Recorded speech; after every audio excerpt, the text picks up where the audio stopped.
Bau di dalam kereta itu tidak sedap, tetapi ini bukanlah sesuatu yang mengejutkan. Kapasitas optimal kereta ini hanya 10 orang, tetapi saat ini ada sekitar 30 anak kecil yang berdesakan di dalam kereta. Meskipun tubuh anak-anak lebih kecil daripada orang dewasa, namun tetap saja ruangan di dalam kereta itu sangat sempit. Hanli yang cerdik telah memilih tempat duduk di dekat sisi ketika dia pertama kali memasuki kereta, dan sekarang diam-diam mengamati anak-anak lainnya. Anak-anak yang telah mendaftar atau dinominasikan untuk mengikuti ujian di Sekte 7 Misteri dapat dipisahkan menjadi 3 kelompok, berbeda berdasarkan pakaian dan sikap mereka. Pada kelompok pertama, ada seorang pemuda yang mengenakan pakaian sutra yang duduk di tengah kereta, dikelilingi oleh sebagian besar anak-anak lainnya. Nama pemuda ini adalah Wuyan. Dia berusia 13 tahun, salah satu anak tertua yang duduk di dalam kereta. Biasanya anak seperti dia tidak akan berada di sini karena usianya telah melampaui batas usia. Tetapi salah satu sepupu perempuannya yang lebih tua menikah dengan seseorang yang berwenang di dalam Sekte 7 Misteri. Oleh karena itu, usia Wuyan sengaja diabaikan dan diizinkan untuk mengikuti seleksi. Keluarga Wuyan menjalankan dojo seni bela diri, jadi dia memiliki akses ke sejumlah besar kekayaan. Sejak usia muda, dia telah berlatih seni bela diri eksternal. Meskipun bakatnya tidak dapat dianggap luar biasa, ketika berhadapan dengan anak-anak tipe Hanli yang belum pernah berlatih seni bela diri sebelumnya, itu lebih dari cukup bagi Wuyan untuk menginjak-injak mereka. Sangat jelas bahwa anak-anak seperti Wuyan yang berasal dari keluarga kaya raya serta sebelumnya pernah berlatih bela diri dapat dianggap sebagai anak elit di dalam kelompok anak-anak di dalam kereta. Mereka semua berasal dari latar belakang yang berbeda-beda. Sebagian berasal dari keluarga pemilik toko, sebagian berasal dari keluarga pekerja atau keluarga pengrajin, dan sebagainya. Namun mereka semua memiliki satu kesamaan khusus. Mereka semua tumbuh besar di kota. Jadi sejak usia dini mereka telah belajar dari para tetua keluarga mereka tentang cara mengamati orang dan mengetahui apa yang bermanfaat bagi mereka. Karena itulah orang-orang ini mengelilingi Wuyan dan berulang kali memanggil Tuan Muda Wu. Ada pula yang memanggilnya Kakak Wu, bermaksud untuk menjilat. Wuyan tampaknya terbiasa dipuja-puja. Kelompok ketiga adalah orang-orang seperti Hanli. Kelompok ini berasal dari desa-desa terpencil serta miskin. Mereka biasanya hidup pas-pasan, miskin serta telah mengalami hidup yang sulit penuh dengan pertikaian. Hanya 5-6 orang yang termasuk dalam kelompok ketiga ini, sehingga menjadi minoritas di dalam kereta. Mereka biasanya menyendiri, bersikap tenang, bahkan tidak berani berbicara atau tertawa keras. Mereka adalah perubahan yang menyegarkan jika dibandingkan dengan anak-anak yang berisik itu. Setelah kereta kuda keluar dari kota Grand Oak, kereta itu mulai melaju ke arah barat dan membuat beberapa jalan memutar untuk mengunjungi lokasi lain, kemudian menjemput lebih banyak anak-anak dari desa lain. Pada hari kelima, mereka berhasil tiba di Gunung Pelangi Surgawi, rumah dari Sekte 7 Misteri saat menjelang matahari terbenam. Hal pertama yang dilihat anak-anak setelah keluar dari kereta adalah matahari terbenam yang indah dan menawan. Baru ketika pelindung uang mulai mengumpulkan anak-anak, mereka semua terbangun dari kebingungan mereka dan terus berjalan maju. Gunung Pelangi Surgawi awalnya bernama Gunung Angin Berhembus. Legenda mengatakan bahwa pada zaman dahulu kala, angin 5 warna bertiup melewati lokasi ini dan kemudian langsung mengubah gunung tersebut. Setelah tempat ini ditemukan oleh manusia, mereka menyadari betapa indahnya matahari terbenam di balik awan merah muda kemerahan. Terinspirasi oleh pemandangan yang megah tersebut, manusia memutuskan untuk mengganti nama tempat ini menjadi Gunung Pelangi Surgawi. Gunung Pelangi Surgawi adalah gunung terbesar kedua di Provinsi Jing setelah Gunung Baimang. Gunung itu sangat luas, membentang sejauh 10 li. Gunung Pelangi Surgawi sebenarnya adalah jajaran gunung yang terdiri dari 10 puncak gunung yang masing-masing sangat berbahaya dan berada di bawah kendali berbagai divisi dari Sekte 7 Misteri. Puncak gunung utama Gunung Pelangi Surgawi diberi nama Puncak Matahari Terbenam. Puncak itu sangat-sangat berbahaya.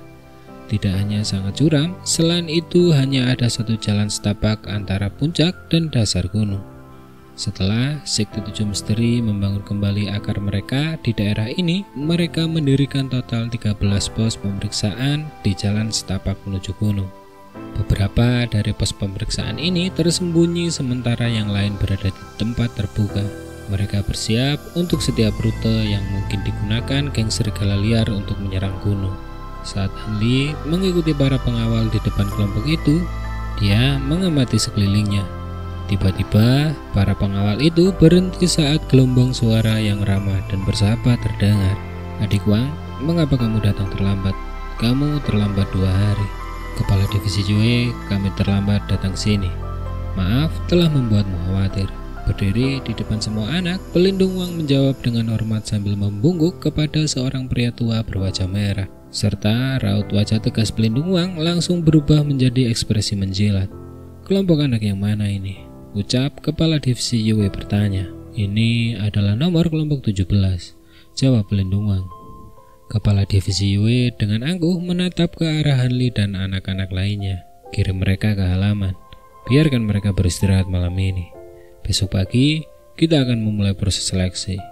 Kirim mereka yang gagal atau melanggar aturan kembali ke bawah gunung." "Dimengerti, Kepala Divisi Yue." Saat berjalan di atas anak tangga batu gunung, anak-anak itu sangat gembira, tetapi tidak ada yang berani berbicara keras. Meskipun usia mereka masih muda, anak-anak ini entah bagaimana tahu bahwa tempat ini akan menentukan nasib mereka. Pelindung Wang memimpin dan menyapa beberapa orang dalam perjalanan ke kamar tidur anak-anak. Dapat dilihat bahwa dia akrab dengan banyak orang dan cukup populer di wilayah tersebut. Mayoritas orang yang mereka temui dalam perjalanan mengenakan pakaian hijau dan bersenjatakan pisau atau pedang. Bahkan mereka yang datang dengan tangan kosong mengenakan kantong berisi barang-barang misterius di pinggang mereka. Dari sikap dan perilaku mereka dapat diketahui bahwa semua orang ini cukup ahli dalam seni bela diri. Sedangkan Hanli dan anak-anak lainnya dibawa ke puncak gunung yang tampak lebih rendah dibandingkan dengan puncak gunung lainnya.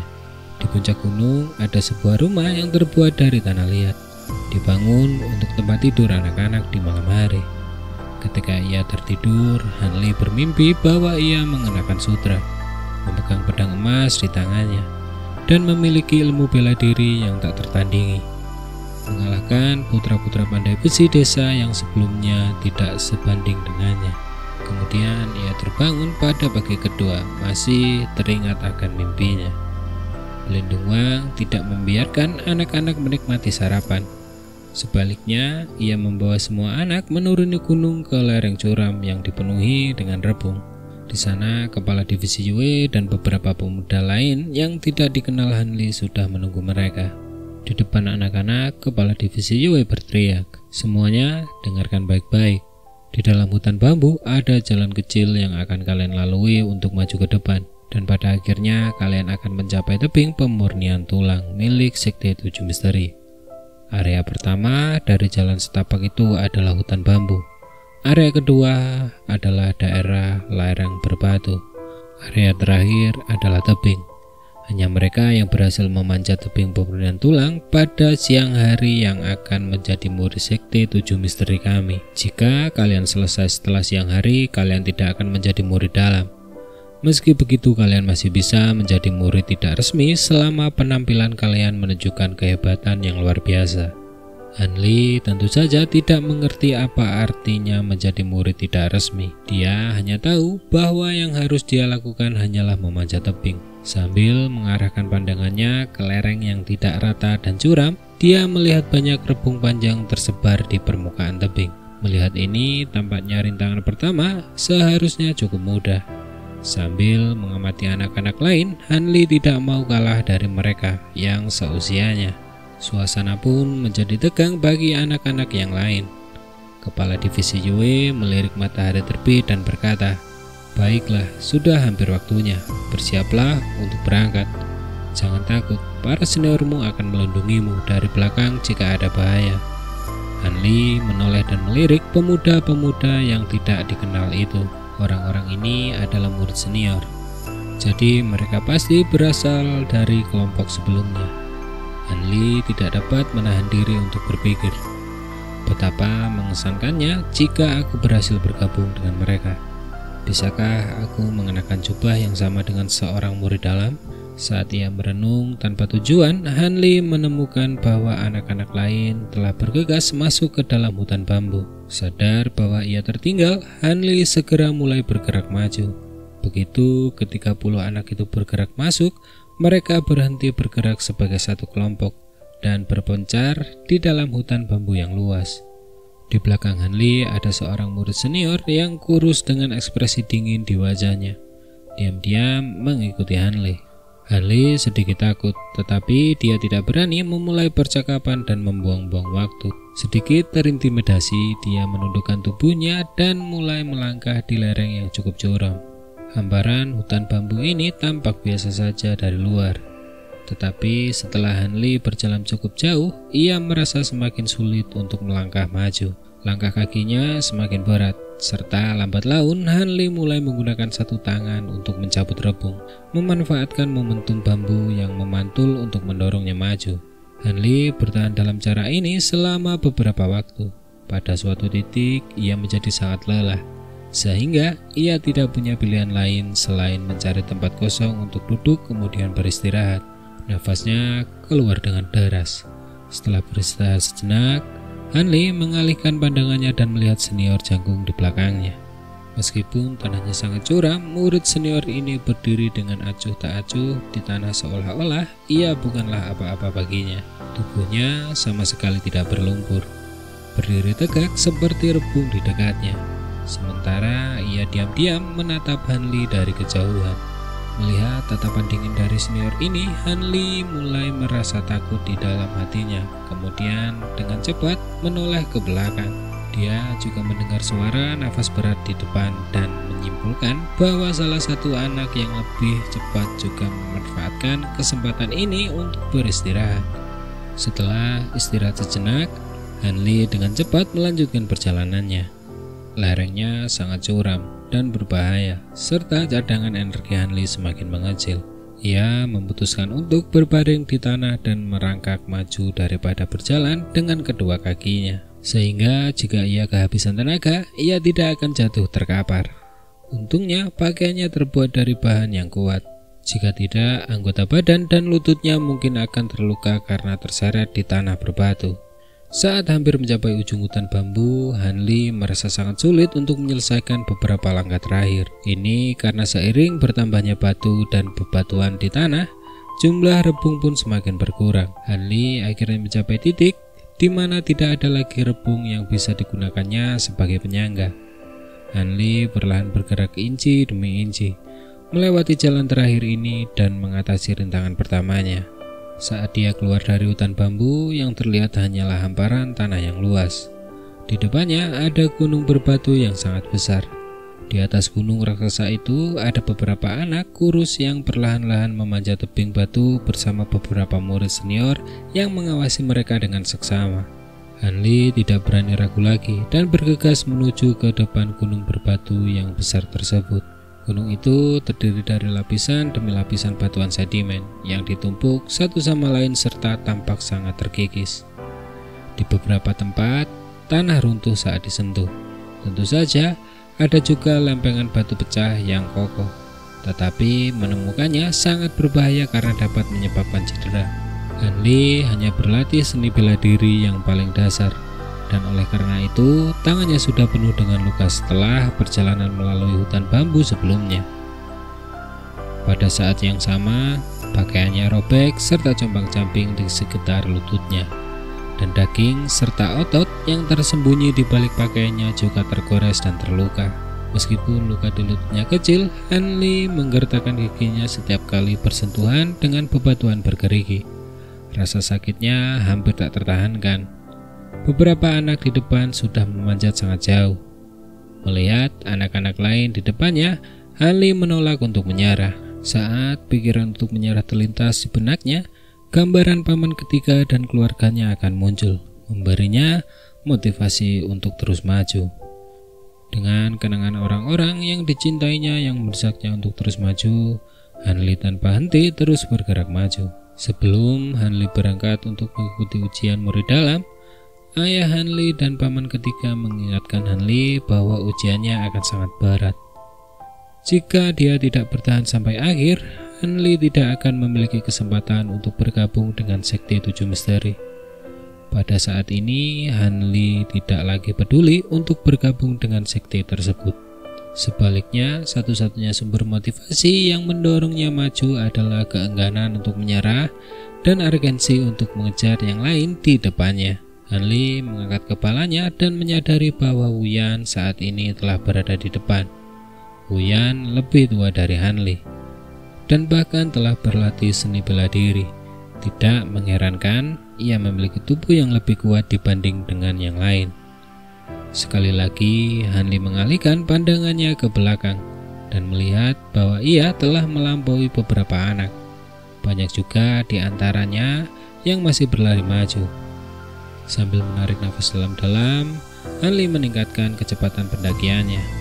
Meskipun telah menghabiskan sebagian besar tenaganya, ia masih belum memperpendek jarak antara dirinya dan mereka yang memimpin. Saat matahari yang tak tergoyahkan naik ke tengah langit, tubuh Hanli menjadi semakin berat, membuatnya semakin sulit untuk mencapai puncak. Sementara itu, Wuyan telah mencapai puncak gunung yang besar itu. Di dekat puncak gunung setinggi 100 meter itu terdapat tebing pemurnian tulang yang sangat curam. Lebih dari 10 tali, masing-masing dengan simpul seukuran kepalan tangan tergantung di puncak tebing. Wuyan memilih satu dan mulai memanjat tebing. Hanli menatap Wuyan yang memimpin dan merasa pasrah dalam hatinya. Ia tahu bahwa ia tidak akan bisa mengejar mereka yang ada di depan dalam waktu singkat yang tersisa hingga tengah hari. Pikiran untuk gagal dengan cepat terhapus oleh rasa sakit yang tiba-tiba muncul dari luka-lukanya. Gelombang rasa sakit yang membara menguras kekuatan dari anggota tubuhnya.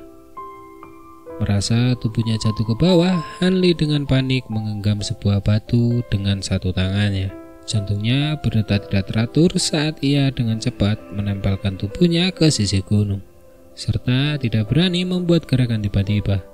Setelah beberapa saat, ia menenangkan diri menggunakan tangannya untuk menguji kekuatan lempengan batu itu. Baru setelah ia memastikan bahwa lempengan itu terpasang dengan benar, ia dapat melepaskan kekhawatirannya.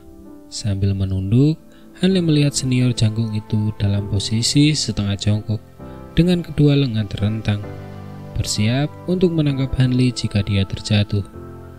Namun, melihat Hanli aman, senior itu menarik kembali kedua lengannya. Hanli merasa lega di hatinya. Jika dia benar-benar jatuh dari tebing, semua usahanya akan sia-sia. Setelah beberapa saat, dia perlahan maju dan merangkak menuju tali yang tersisa, yang tergantung di tebing pemurnian tulang. Akhirnya, ia pun tiba di dasar sebuah tali. Matahari hampir mencapai pusat langit, yang menunjukkan bahwa hanya ada 1 jam sebelum batas waktunya habis. Pada saat ini, Wuyan telah menaiki tebing dan ia menoleh untuk menatap anak-anak yang tersisa. Tepat saat Hanli memanjat tali, tatapannya secara kebetulan bertemu dengan Wuyan, hanya untuk melihatnya memberi isyarat jempol ke bawah kepada para pesaing yang lebih lambat. Setelah tertawa gila, Wuyan terus maju. Dengan kemarahan yang memuncak di hatinya, Hanli meraih tali dan mulai memanjat. Namun, Hanli sudah lama menghabiskan seluruh energinya. Saat ini memegang tali dengan erat saja sudah menjadi tantangan baginya, apalagi harus memanjatnya. Ajaibnya, Hanli memanjat simpul pertama di talinya. Saat duduk di simpul itu, dia merasa seolah-olah tubuhnya telah berubah menjadi kapas, tidak dapat menggerakkan satu jari pun. Dia menoleh dan melihat semua anak di belakangnya. Beberapa dari mereka sudah menyerah, duduk di gunung batu dan bernafas dengan berat. Seperti Hanli, mereka telah menghabiskan seluruh tenaga mereka dan berada di ambang batas kehancuran. Hanli hanya bisa tersenyum pahit. Dia sangat meremehkan ujian ini. Namun untungnya dia bukanlah anak terakhir. Setelah melihat tatapan dingin murid-murid senior, ia memutuskan untuk melanjutkan. Meskipun dia tidak memiliki kesempatan untuk menyelesaikan ujian sebelum tengah hari, menyelesaikannya terlambat lebih baik daripada tergantung lemas di tali. Hanli mengulurkan kedua tangannya yang kaku dan menggunakan kekuatan yang telah diperolehnya selama istirahat untuk perlahan-lahan memanjat tali. Namun pada saat ini tangan Hanli berhenti merespon keinginannya. Ia bahkan tidak memiliki kekuatan untuk mempertahankan pegangannya pada talinya tersebut. Hanli berhenti di sana dan berlama-lama sejenak sebelum dengan enggan memutuskan untuk tetap duduk pada simpul tali.